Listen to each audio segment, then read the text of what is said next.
Hello বন্ধুরা, তোমরা সবাই কেমন আছো? তো জন্মাষ্টমীর ব্লগ দিতে আমি প্রচুর দেরি করেছি। তো এখানে আমি গোপালের সব চান করাবার জন্য সব জিনিসপত্র রেডি করছি। মা বললো একটু তাল ছাঁচটা বার করে দে, তো আমি তাল ছাঁচটা একটু বার করে দিলাম। তালটা জল দিয়ে চটকে একটু মানে শ্বাসটা বার করে দিয়েছি। মা এখানে লাড়ু ঠাড়ু তারপরে লুচি টুচি করছে রান্নাঘরে।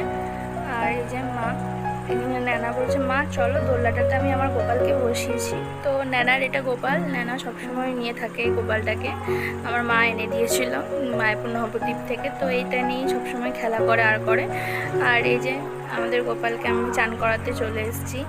তো আমি চান ঠান করিয়ে জামা টামা পরিয়ে তারপরে সাজুগুজু করিয়ে দোলনাতে বসিয়ে দেবো একদম।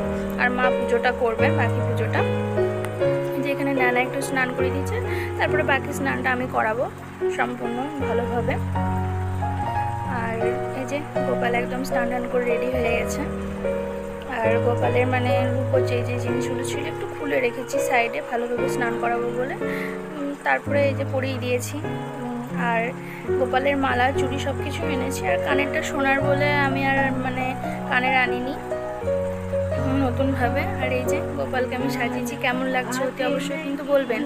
আর এই যে গোপালকে পুরো শ্বাসটাতে কেমন লাগছে কমেন্টের মাধ্যমে বলবেন। আর কমেন্টে কিন্তু রাধে রাধে বলতে একদমই ভুলবেন না, ঠিক আছে? তো আমার গোপালকে কেমন লাগছে তোমরা সবাই জানিও কিন্তু। আর এই যে এখানে একটু সামান্য সেন্ট লাগিয়ে দিচ্ছি। প্রায় দিনই আমরা লাগিয়ে দিই, যখনই জামা পরে তখনই সেন্ট একটু দিই মাঝে মধ্যে। আর এই যে মা ন্যানা সবাই কোলে নিয়ে একটু আদর করছে। আমি একটু ছবি তুলছিলাম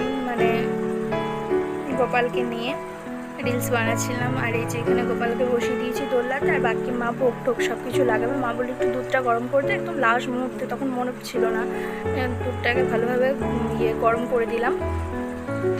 আর এই যে গোপালের সব লুচি তাল বড়া তারপরে লাড়ু রেডি হয়ে গেছে।